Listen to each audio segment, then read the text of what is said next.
es que aquí ya vivimos, Cristian, lo de Saludcop. Esto pareciera ser otra vez la repetición de Saludcop. Se entregó un montón de plata, la desviaron hacia otros negocios fuera del país que no tenían que ver con la salud. En ese momento nosotros planteamos, lo de Saludcop no es una manzana podrida, es la manera como opera el sistema. Un saludo a todos nuestros amigos y seguidores de quienique.com. Bienvenidos de nuevo a estos espacios en los que hablamos temas importantes para el país, y yo creo que en este momento no hay nada más importante de qué hablar que el tema de la salud, que ha estado en el debate público, con todo esto de las reformas, con todo esto de las intervenciones también a la EPS, y sobre esto haciendo un análisis estará hoy la exministra de Salud, Carolina Corcho. Bienvenida a estos espacios, doctora Corcho. Un saludo, Cristian, un saludo a tu audiencia y buenas tardes. Empecemos con algo general, doctora. ¿Cuál es la sensación que le deja a usted finalmente el hundimiento, entre comillas, porque todavía ya tenemos un espacio para poder salir adelante, pero el hundimiento de la reforma en la Comisión Séptima? Pues como lo he expresado en diversos escenarios, me parece un error garrafal e irresponsable por parte de los 9 senadores, porque es como botar a la basura un esfuerzo de concertación de más de un año de los partidos políticos, de la Cámara de Representantes, frente a una reforma que se necesita, porque hay una crisis acumulada, reconocida desde el 2008 por la Corte Constitucional, en el 2014 por la Contraloría General de la República, y el Congreso de la República es quien tiene en sus manos la solución y la forma de enfrentar la crisis. Entonces lo que he expresado es que es un acto irresponsable ni siquiera haber permitido la discusión de la reforma, sino promover el archivo inmediato. Un partido como el partido de la U, finalmente la senadora que termina decidiendo es del partido de la U también, siempre hablaban de falta de concertación. ¿Usted cómo ve ese argumento de ellos? Mire, eso no corresponde. La reforma que fue aprobada por la Cámara de Representantes fue concertada con el partido de la U, y ahí estuvo la senadora Norma Hurtado en varias mesas de trabajo. Esa reforma que yo radiqué cambió mucho en el proceso de concertación, se eliminaron capítulos, se cambiaron más de 50 artículos, ahí participaron el Partido Liberal, el Partido Conservador, el Partido de la U, hubo modificaciones, y no solo como bancada de cámaras, sino como partidos. Entonces, ¿cómo se va a decir que no hay un proceso de concertación donde ellos mismos participaron y llegan al Senado y ya desconocen un proceso democrático y necesario para el país a partir, digamos, de este archivo? Yo creo que ahí es importante hablar de pronto, claro, hubo una concertación, pero también hay algunos puntos sobre la mesa que de pronto a visión del gobierno, en ese entonces usted en representación del gobierno también, pues no se estaba dispuesto a ceder, no porque esto, sino porque ustedes querían un cambio estructural del sistema de salud. ¿Cuáles son esos puntos, exministra, que usted considera que deben ser parte de un cambio estructural en cuanto a la salud? Mira, aquí hay un tema central, es que aquí hay una crisis financiera del manejo de los recursos públicos de la salud. Esa crisis tiene unas cifras oficiales. Las EPS deben a clínicas y hospitales 25 billones de pesos. En el último año aumentó la deuda a 2 billones de pesos. Se supone que deberían tener en bancos en inversiones líquidas 12.4 billones de pesos para respaldar esas deudas. No los tienen. Ese fue el informe de la Superintendencia de Salud y la Contraloría, y ahorita tenemos un informe preliminar de la Contraloría General de la República de presunto desvío de 9 billones solo en el año 2020. Está clarísimo. Yo creo que hay una crisis financiera y quienes han manejado los recursos no los han manejado de manera proba, de manera clara. Esto que han dicho de que la UPC es insuficiente ha sido desvirtuado por las mesas técnicas del ministerio. Esto no se ha podido demostrar en este país. Esto ha sido una narrativa falaz que se ha esparcido para excusar esta debacle financiera que hay, que viene desde hace muchos años.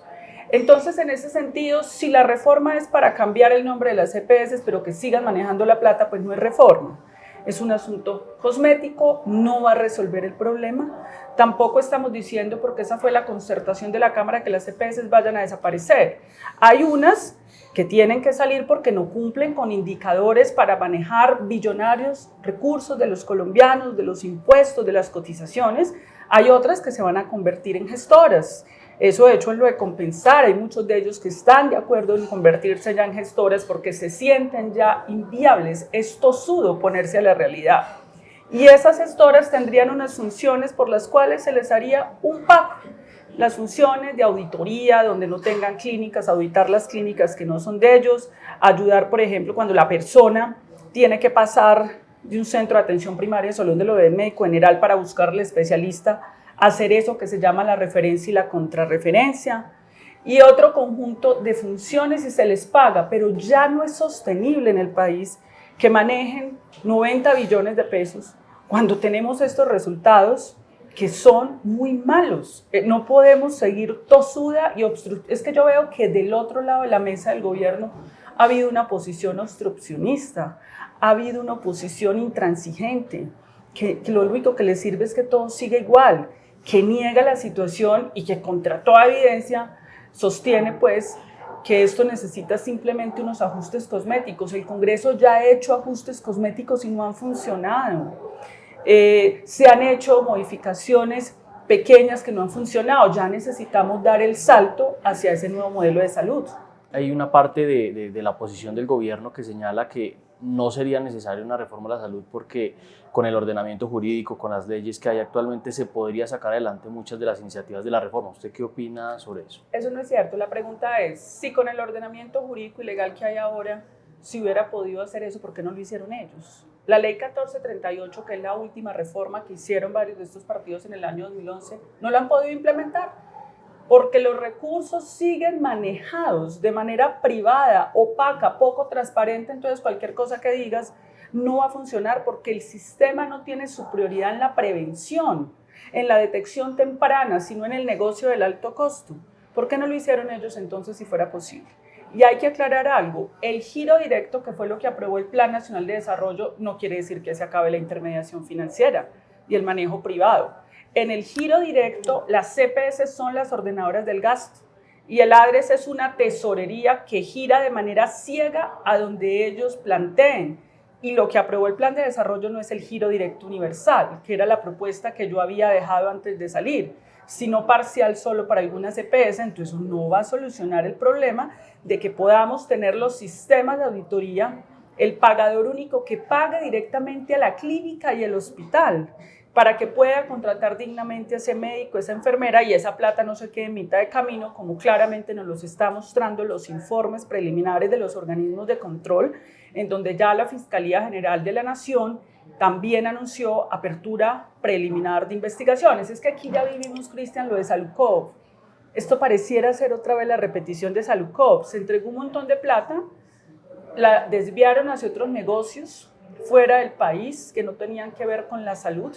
En ese momento nosotros planteamos, lo de Salucov no es una manzana podrida, es la manera como opera el sistema. Si tú le entregas una plata a un intermediario, ese intermediario le das el poder de que se contrate a sí mismo, contrate su propia clínica, defina precios, que se audite a sí mismo.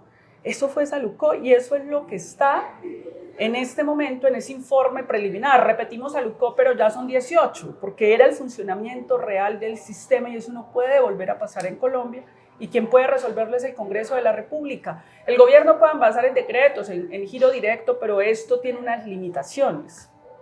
Hablemos un poco de pronto para que la gente entienda qué es lo que pasa con la plata de la salud. Digamos, la ADRES le da el dinero a la CPS, pero ¿en qué momento la plata puede coger otros destinos diferentes a los que debería? Digamos, ¿cómo es el papel ahí? El ADRES es un fondo público donde llega la plata de todos los colombianos, eso no es de este gobierno. El ADRES es un fondo que se financia con los impuestos de los colombianos y las cotizaciones de los trabajadores, es la plata nuestra. De ahí esa plata el ADRES la pasa a las EPS y ahí se pierde el control de esa plata, porque ahí las EPS se supone que tiene que contratar a las clínicas y hospitales y pagarles. Pero hay algo perverso que se llama la integración vertical, el yo con yo. Yo contrato mis propias clínicas. Imagínate que en un estudio reciente encontramos que de 11.300 clínicas en Colombia, prestadores, 309 concentran el 76% del gasto en salud, más de 65 billones, y esas son las clínicas de las EPS. Hay una clínica de Sanitas, por ejemplo, que factura más de 1.5 billones al año, una sola, mientras que en el resto del territorio nacional ellos se pagan a sí mismos y quiebran a los demás y dejan el territorio nacional desprovisto de la atención en salud y generan inequidades con recursos públicos de los colombianos. Pero además en la investigación que hicimos como sociedad civil con el grupo ¿Dónde está la plata?, se encuentran sobreprecios de medicamentos inexplicables, como que un medicamento en el 2019 valía 76 pesos y de repente, sin saber por qué, en el 2021 ya costaba 1.117 pesos. Y eso nos cuesta más de 100.000 millones de pesos que pagamos los colombianos. ¿A nombre de qué? ¿A razón de qué? Porque en Colombia no hay una regulación tarifaria, entonces ellos se pagan a sí mismos y eso es perverso, y por ese mecanismo fue que Saluco sacó la plata por la puerta de atrás. Y en ese sentido, ministra, yo no creo que usted se haya visto, digamos, sorprendida por el informe de la Contraloría. Digamos, el informe preliminar por ahora de la Contraloría, pues es que son 9 billones de pesos. Entonces, por ejemplo, en el estudio que ustedes hacen con ¿Dónde está la plata?, ¿a qué rubros terminaba destinado ese dinero? El estudio que se hace de ¿Dónde está la plata? Es un estudio del 2020 al 2023, el de la Contraloría es 2020. Entre 2020 y 2023 son 13.2 billones. En revisión, en una auditoría que se hizo de los estados financieros, y en esas auditorías encontramos que entre lo que les ingresó y lo que gastaron hay una diferencia que debería estar en caja, pero no está ni en caja, ni invertido en reservas técnicas, que son inversiones de capital para soportar deuda, ni tampoco está en pagos a clínicas y hospitales. Entonces, ¿dónde está esa plata? Vimos una maniobra contable muy rara de Sanitas en diciembre del año pasado, que nunca habían hecho, que tendríamos que profundizar. Los sobrecostos de medicamentos, y esto tan impresionante de que en el 2021 teníamos 537 clínicas que concentraban el 81% de toda la plata de la salud. Y ahora ya son 309, cada vez se concentra más, con facturaciones hasta mayores de 1 billón de pesos al año por una sola clínica. Pues esto sí tiene que decirnos muchas cosas. Y hay una situación que, por ejemplo, nosotros encontramos en su momento en el Hospital San Francisco de Asís. Nos decía un exdirector del hospital, es que a veces las EPS se sentaban con nosotros y negociaban. Por ejemplo, si les debían determinada cantidad de recursos, les decimos, les pagamos 70-30, entonces solamente les pagan un determinado porcentaje del dinero que les deben. ¿Ustedes ya sabían de esta situación? ¿Han visto esta situación? Manejan esto como plata de bolsillo. Ellos ven si pagan o no pagan, ellos se pagan a sí mismos y se hacen anticipos a sus propias clínicas, y a los hospitales les pagan un año después, dejando trabajadores sin pago. Un sistema de salud no puede funcionar así, con esa opacidad, con esa falta de claridad. Eso es lo más grave. O sea, un sistema de salud no puede ser proclive a la corrupción. Por eso el Congreso de la República tiene que tomar nota, porque esto se resuelve de manera estructural. Aquí no podemos seguir repitiendo Saluco con todas estas evidencias. ¿Usted está de acuerdo que, digamos, la derrota por ahora política de la reforma a la salud fue democrática, o está más del lado del presidente que dijo que Queralty nos derrotó por ahora, que fue la frase que se volvió tan viral en medios de comunicación? Aquí lo cierto es que hubo financiación de partidos políticos por parte de Queralty, que es una transnacional, y eso está prohibido en la Constitución política. También hay leyes que prohíben que EPS financien campañas, y aquí hubo financiaciones de instituciones de EPS a partidos políticos registrados en el Consejo Nacional Electoral. Y eso se tiene que aclarar, porque no puede el Congreso de la República defender intereses particulares de sus financiadores como si fuera una captura corporativa del Congreso, sino que el Congreso debe responder al interés público, al interés del pueblo colombiano, a quien se debe. Entonces eso es algo que tiene que quedar muy claro. Y de otra manera, pues yo hice una revisión de la ponencia de archivo, y es una ponencia que tiene un montón de imprecisiones, cosas que no son ciertas, se oponen a asuntos que no existen ni siquiera en la ponencia del gobierno, y esto tiene que ser serio. Que 9 senadores archiven una reforma con toda esta necesidad y con todo este problema, sobre fundamentos que no son veraces, sobre cifras que no son veraces. Eso parecía todos los argumentos falaces que se le han controvertido a SEMI, al gremio de las EPS, pero retomado, casi calcado del Senado de la República. Yo creo que eso le resta mucha seriedad y respeto a una corporación que debería ser rigurosa y representar el interés público y general. Y ahorita iniciamos, digamos, otro escenario para el gobierno con el tema de la apelación, ya con el tema de la comisión accidental que va a revisar todo este tema otra vez. ¿Le ve futuro a usted ahora al tema de la reforma a la salud? ¿Cómo la ve ahora en esta nueva estrategia que seguramente tendrá que emprender el gobierno en el Congreso? Esto parte de un recurso de apelación basado en la Ley Quinta, artículo 166, hecho por los ponentes, para que la plenaria del Senado, por tratarse de un tema de interés nacional que no da espera ni tiempo, para que la plenaria decida si acepta la apelación al archivo o no. Si acepta la apelación al archivo, se tendría que designar otra comisión para que inicie esta discusión, porque la Comisión Séptima, sus mayorías no estuvieron a la altura definitivamente de la responsabilidad con el país. Estamos pendientes. A mí me parece que tiene una oportunidad. Es decir, el Senado de la República tiene en sus manos en este momento lo que va a pasar con la salud en Colombia. Es así de simple. Es así de simple. Ya hubo la convocatoria, se conformó la comisión accidental, estaremos haciendo seguimiento al tema.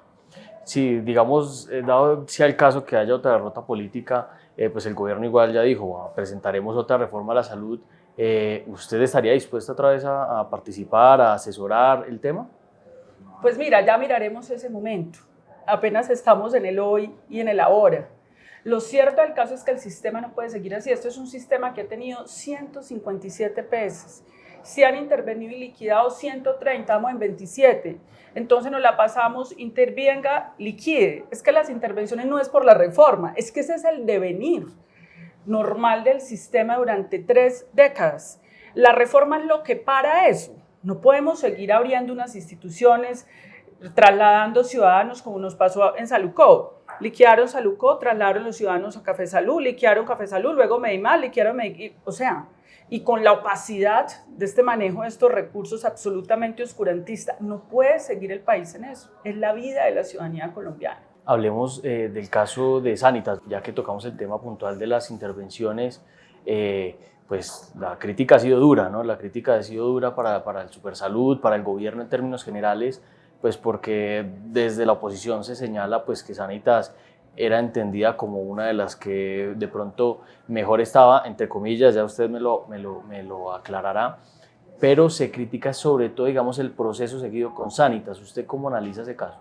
Bueno, lo primero es que la Superintendencia de Salud siempre ha intervenido y liquidado EPS en todos los gobiernos. El gobierno anterior creo que tuvo 3 intervenidas, liquidó varias, esto no es nada nuevo ni nada sorprendente. La superintendencia tiene facultades constitucionales y legales para intervenir un EPS que no cumpla con los requisitos financieros, que no esté haciendo lo que tenga que hacer. Lo mismo se hizo con Saluco y Caprecon, por ejemplo, en el gobierno de Juan Manuel Santos. Esto no es nada distinto a lo que ocurre en un sistema en crisis. Esto solo lo resuelve el Congreso para que paremos ya esta dinámica en la que estamos. Y digamos, en el caso de Sanitas, ¿se considera que se siguió el camino correcto?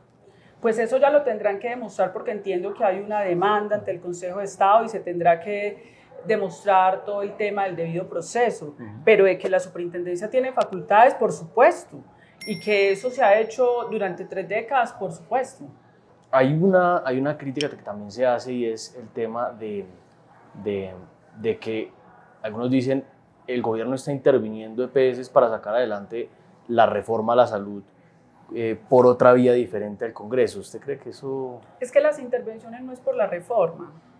Se han intervenido y liquidado en Colombia 130. Las intervenciones tienen que ver que el Estado no puede conocer que entregó recursos públicos billonarios para el cuidado de la vida. Hay unas entidades que no cumplen y no actuar. El Estado tiene que ejercer actuaciones frente a los incumplimientos. Es como si tú me dijeras, ¿usted está de acuerdo con que la Fiscalía persiga el crimen? Es que la Fiscalía, si se entera que hay una banda criminal, debe actuar. Entonces, en ese caso, pues, lo considera poco indicada, digamos, la crítica que se hace desde la oposición del tema de la reforma a la salud vía... Claro, es que ellos también han intervenido y liquidado. Lo ha dicho, compensar. Es que a ellos les conviene más, a los que vienen haciendo la tarea, convertirse en gestoras, porque ya ellos mismos no son viables. ¿Por qué la obstinación de la oposición de no permitirle al país a que resuelva este problema? ¿Por qué? Y cree que, digamos, las intervenciones, si el sistema sigue como está, pues podrían seguir fácilmente. Pues es que las intervenciones tienen que seguir como han estado siempre, porque sencillamente el Estado no puede ser omisivo frente a irregularidades en el manejo de recursos públicos y la gestión del riesgo de salud de los colombianos. No puede ser omisivo.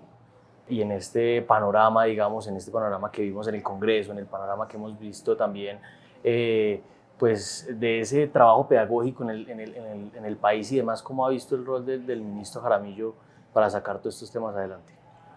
Pues a mí me parece que el ministro ha seguido la línea del gobierno, pues a veces con algunas imprecisiones. Por ejemplo, no es posible plantear hoy que la UPC es insuficiente.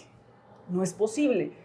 Los mismos datos del ministerio, de los propios estados financieros de las CPS demuestran de que no es cierto que la UPC, que es la cifra per cápita que gira el gobierno a las CPS anual, sea insuficiente. Eso no lo puede, es decir, quien está diciendo eso hoy no tiene soportes técnicos, porque el propio ministerio ha derrotado en mesas a las CPS respecto a ese tema.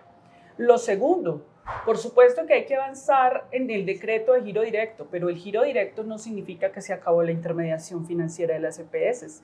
En el giro directo las EPS siguen siendo ordenadoras del gasto y el ADRE gira donde ellas dicen y es un girador ciego. No resuelve el problema, no es lo mismo el giro directo a un pagador único. Por decreto se puede avanzar en el giro directo, pero el pagador único es una decisión del Congreso de la República donde se paga directamente a las clínicas y hospitales. Sí, porque con este tema, digamos, de la UPC, el ministro, digamos, puntualmente lo que dijo es vamos a revisarlo puntualmente para saber si finalmente sí puede ser así. Usted ya, digamos, aquí nos da su posición al respecto pero yo también pregunto, por ejemplo, en el caso de Sanitas puntualmente, que es como el de la noticia actual, pues ellos también dicen, nosotros veníamos hablando de déficit desde hace un tiempo y no se nos escuchó. ¿Esto es así o...? Pues lo que ellos dicen es muy distinto a lo que dicen sus estados financieros, que son documentos públicos que ellos tienen que radicar.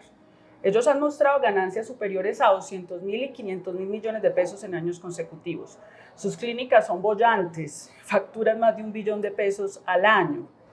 Y aparte de eso, en el análisis que hicimos de sus estados financieros, sus ingresos desde el 2020 al 2023 son superiores a los gastos.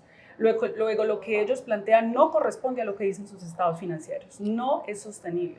Ya para ir finalizando, todo este tema de las intervenciones y demás, a su juicio, finalmente puede mejorar o empeorar la situación en términos de quejas de los usuarios, de atención a los usuarios, porque es una pregunta que se hace mucha gente de a pie, ¿no? ¿Qué va a pasar con nosotros de pronto, el afiliado de Sanitas, el afiliado de la nueva EPS, el afiliado de X o Y?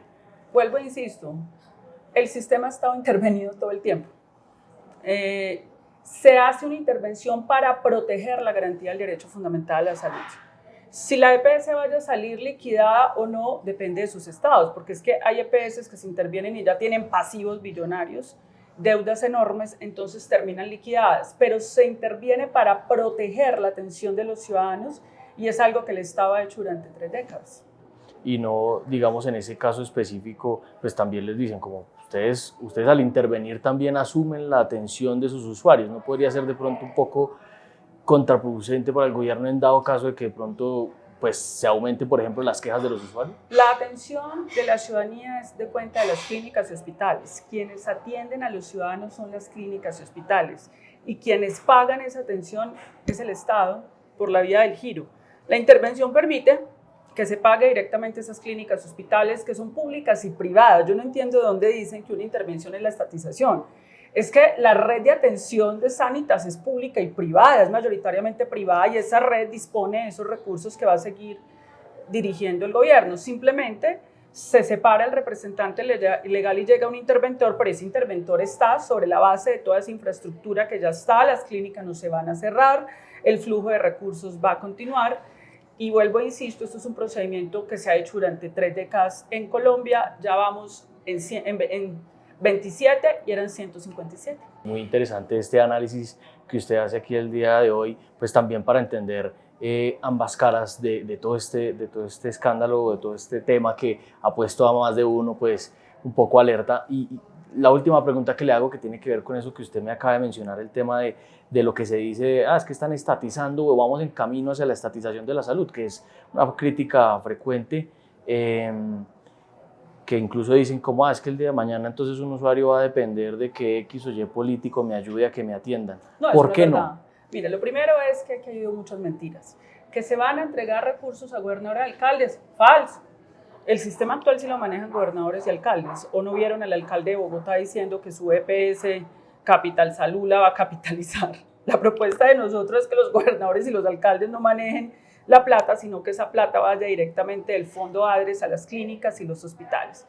¿Qué vamos a estatizar? ¿Cómo se va a estatizar un sistema de salud donde el 80% de las clínicas, de los proveedores son privados? Es imposible. Pero hay algo que es real, los recursos son públicos, de destinación específica.